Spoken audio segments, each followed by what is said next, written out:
Excelentíssimo senhor presidente do Supremo Tribunal Federal, Ricardo Lewandowski. Excelentíssimo senhor presidente do Senado Federal, Renan Calheiros. Excelentíssimas senhoras senadoras e excelentíssimos senhores senadores. Cidadãs e cidadãos de meu amado Brasil. No dia 1º de janeiro de 2015, assumi meu segundo mandato à presidência da República Federativa do Brasil. Fui eleita por mais de 54 milhões de votos. Na minha posse, assumi o compromisso de manter, defender e cumprir a Constituição, bem como o de observar as leis, promover o bem geral do povo brasileiro, sustentar a união, a integridade e a independência do Brasil. Ao exercer a presidência da República, respeitei fielmente o compromisso que assumi perante a nação e aos que me elegeram. E me orgulho disso. Sempre acreditei na democracia e no Estado de Direito. E sempre vi na Constituição de 1988 uma das grandes conquistas do nosso povo. Jamais atentaria contra o que acredito ou praticaria atos contrários aos interesses daqueles que me elegeram. Nesta jornada para me defender do impeachment, me aproximei ainda mais do povo. Tive a oportunidade de ouvir seu reconhecimento, de receber seu carinho. Ouvi também críticas duras ao meu governo, a erros que foram cometidos e a medidas e políticas que não foram adotadas. Acolho essas críticas com humildade, até porque, como todos, tenho defeitos e cometo erros. Entre os meus defeitos não está a deslealdade e a covardia.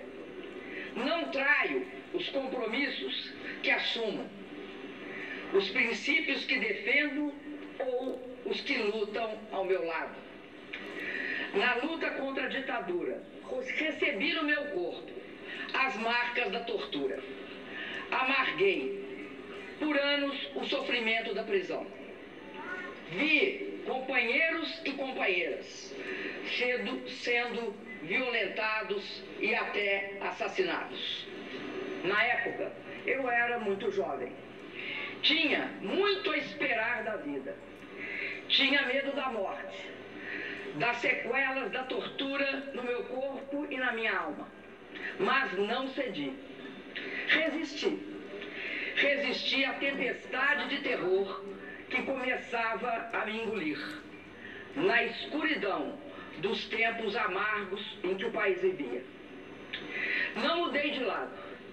Apesar de receber o peso da injustiça nos meus ombros, continuei lutando pela democracia.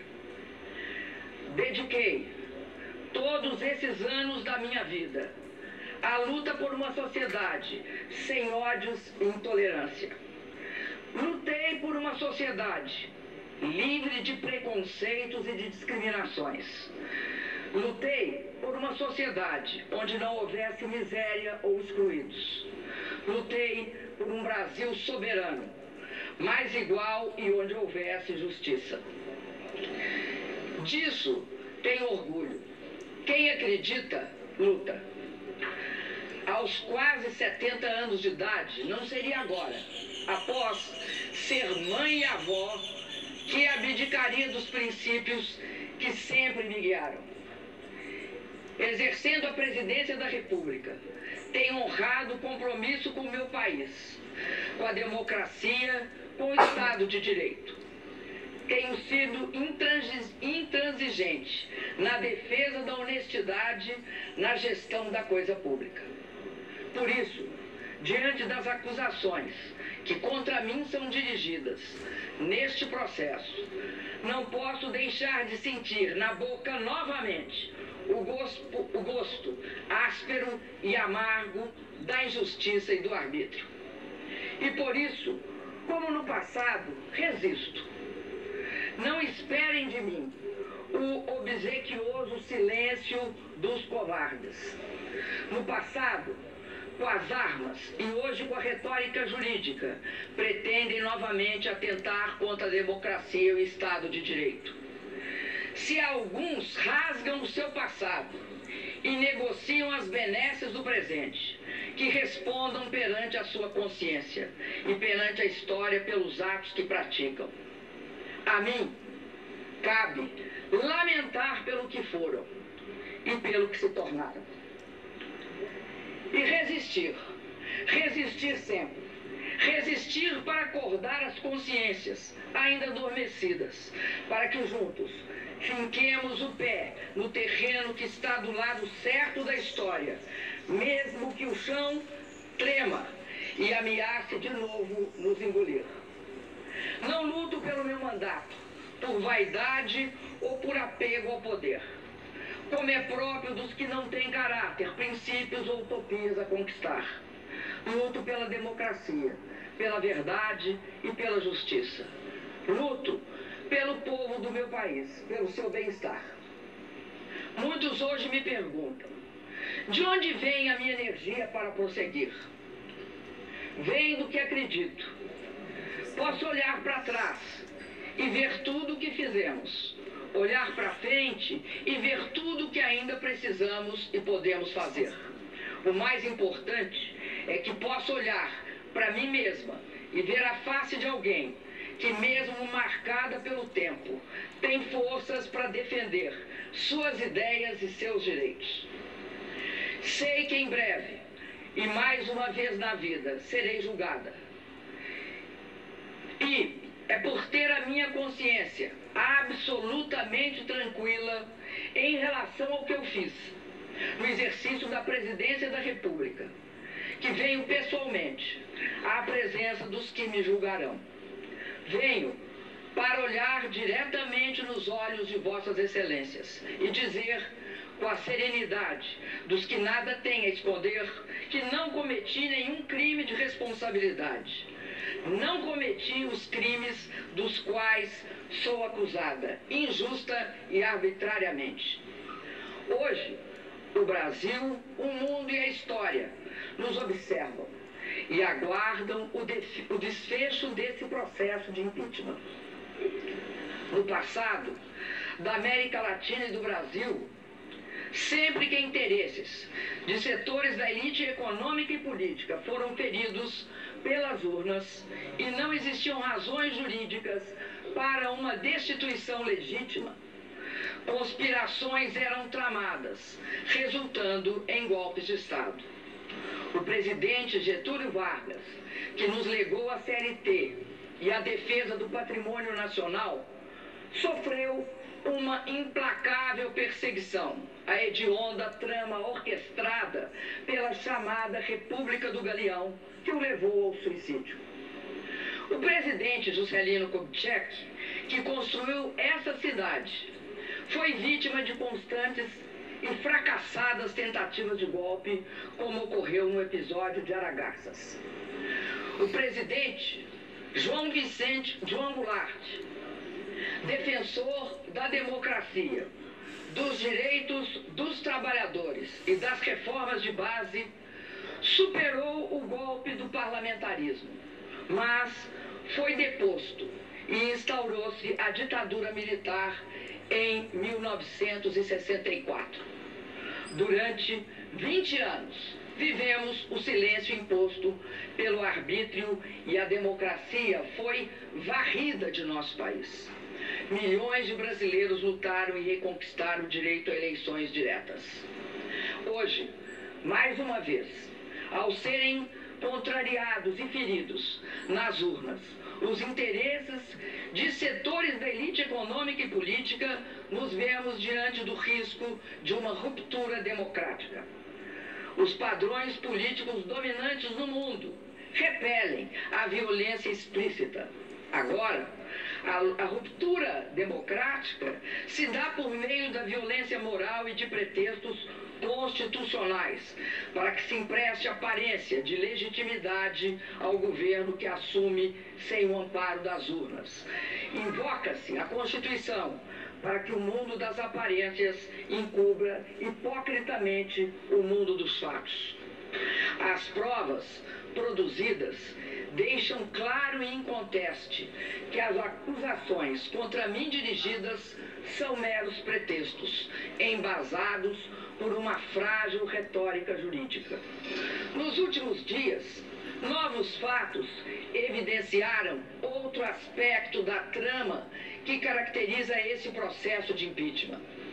O autor da representação, junto ao Tribunal de Contas da União, que motivou as acusações discutidas nesse processo, foi reconhecido como suspeito pelo presidente do Supremo Tribunal Federal. Soube-se ainda, pelo depoimento do auditor responsável pelo parecer técnico, que ele havia ajudado a elaborar a própria representação que auditou. Fica claro a parcialidade, a trama na construção das teses por eles defendidas. São pretextos, apenas pretextos para derrubar, por meio de um processo de impeachment, sem crime de responsabilidade, um governo legítimo, escolhido em eleição direta, com a participação de 110 milhões de brasileiros e brasileiras. O governo de uma mulher que ousou ganhar 2 eleições presidenciais consecutivas. São pretextos para viabilizar um golpe na Constituição. Um golpe que, se consumado, resultará na eleição indireta de um governo usurpador. A eleição indireta de um governo que já na sua interinidade não tem mulheres comandando seus ministérios, quando o povo nas urnas escolheu uma mulher para comandar o país. Um governo que dispensa os negros na sua composição ministerial e já revelou um profundo desprezo pelo programa escolhido e aprovado pelo povo em 2014.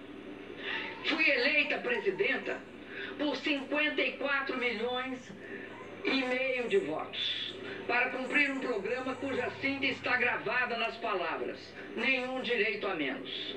O que está em jogo no processo do impeachment não é apenas o meu mandato. O que está em jogo é o respeito às urnas, à vontade soberana do povo brasileiro e à Constituição.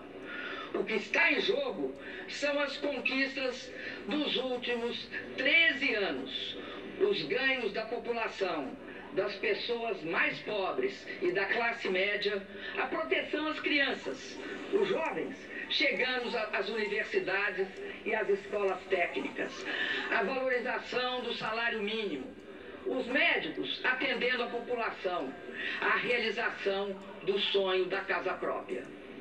O que está em jogo é um investimento em obras para garantir a convivência com a seca no semiárido. É a conclusão do sonhado e esperado projeto de integração do São Francisco. O que está em jogo é também a grande descoberta do Brasil, o pré-sal. O que está em jogo é a inserção soberana de nosso país no cenário internacional, pautada pela ética e pela busca de interesses comuns.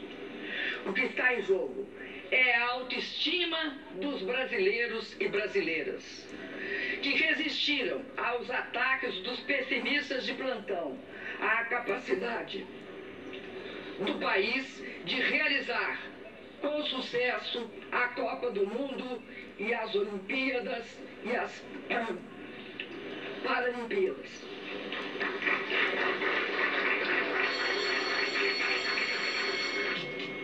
Peço que não se manifestem, por favor. Repito, o que está em jogo é a autoestima dos brasileiros e brasileiras, que resistiram aos ataques dos pessimistas de plantão, a capacidade do país de realizar com sucesso a Copa do Mundo e as Olimpíadas e as Paralimpíadas.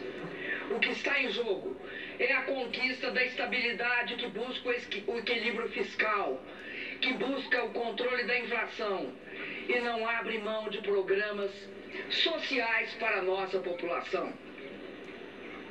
O que está em jogo é o futuro do país, a oportunidade e a esperança de avançar sempre mais. Senhoras e senhores senadores, no presidencialismo previsto na Constituição, na nossa Constituição, não basta a eventual perda de maioria parlamentar para afastar um presidente. Há que se configurar crime de responsabilidade. E está claro que não houve tal crime. Não é legítimo, como querem os meus acusadores, afastar o chefe de Estado e de governo por não concordarem com o conjunto da obra. Quem afasta o presidente pelo conjunto da obra é o povo, e só o povo nas eleições. E nas eleições, o programa de governo vencedor não foi este agora instalado e desenhado pelo governo interino e defendido pelos meus acusadores. O que pretende o governo interino, se transmudado em efetivo, é um verdadeiro ataque às conquistas dos últimos anos. Desvincular o piso das aposentadorias e pensões do salário mínimo será a destruição do maior instrumento de distribuição de renda do país, que é a Previdência Social.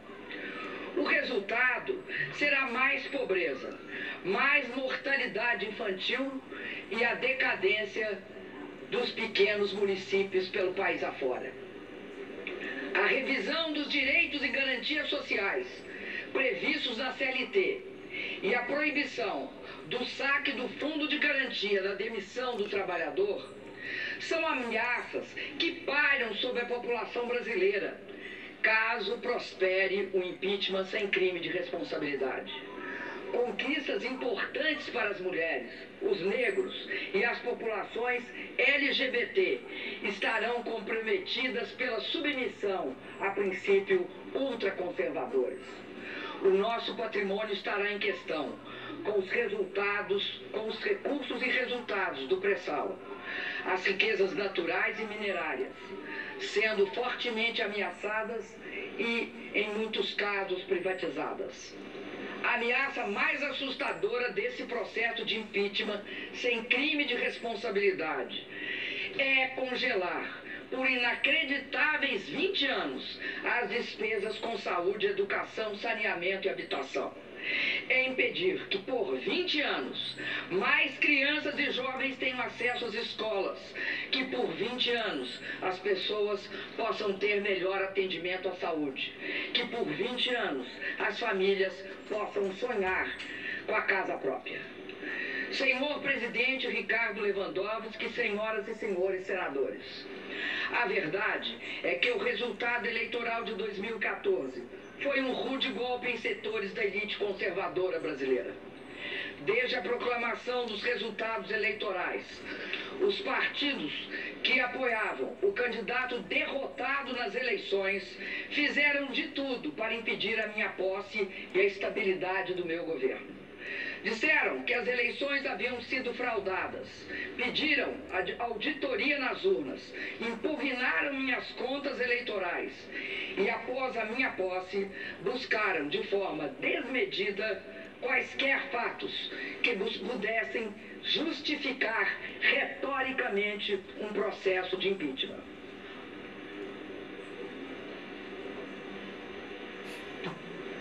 Como é próprio das elites conservadoras e autoritárias, não viam na vontade do povo o elemento legitimador de um governo.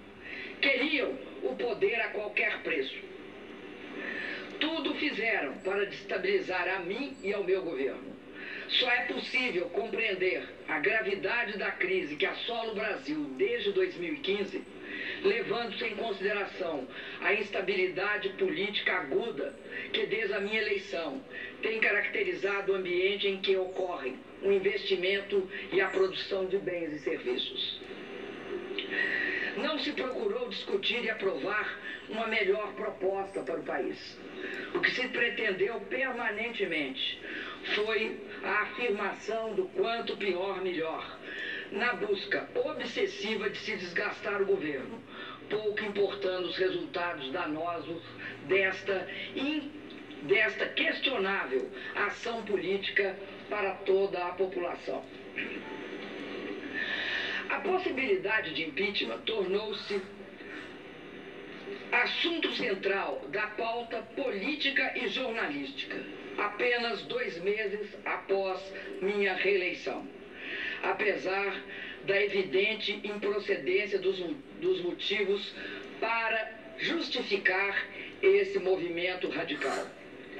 Nesse ambiente de turbulências e incertezas, o risco político permanente, provocado pelo ativismo de parcela considerável da oposição, acabou sendo um elemento central para a retração do investimento e para o aprofundamento da crise econômica. Deve ser também ressaltado que a busca de reequilíbrio fiscal, desde 2015, encontrou forte resistência na Câmara dos Deputados, à época presidida pelo deputado Eduardo Cunha. Os projetos enviados pelo governo foram rejeitados, parcial ou integralmente. Pautas bombas foram apresentadas e algumas aprovadas. As comissões permanentes da Câmara, em 2016, só funcionaram a partir do dia 5 de maio, ou seja, uma semana antes da aceitação do processo de impeachment pela Comissão do Senado Federal. Os senhores e as senhoras senadores sabem que o funcionamento dessas comissões era e é absolutamente indispensável para a aprovação de matérias que interferem no cenário fiscal e possam encaminhar a saída para a crise.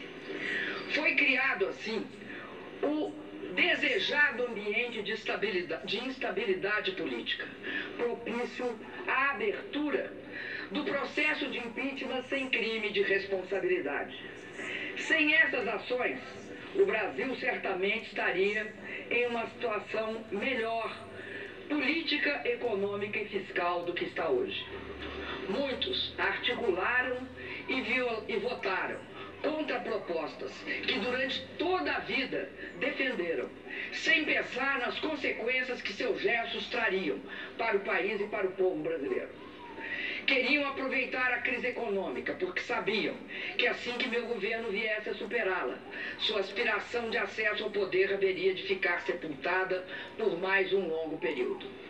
Mas, a bem da verdade, as forças oposicionistas somente conseguiram levar adiante o seu intento quando outra poderosa força política a eles se agregou. A força política dos que queriam evitar a continuidade da sangria de setores da classe política, motivada pelas investigações sobre a corrupção e o desvio do dinheiro público. É notório que durante o meu governo e o do presidente Lula foram dadas todas as condições para que as investigações fossem realizadas. Propusemos importantes leis que dotaram os órgãos competentes de condições para investigar e punir os culpados. Assegurei a autonomia do Ministério Público. Não permiti qualquer interferência política na atuação da Polícia Federal. Contrariei interesses. Por isso, paguei e pago um elevado preço pessoal pela postura que tive. Arquitetaram a minha destituição, independentemente da existência de quaisquer fatos que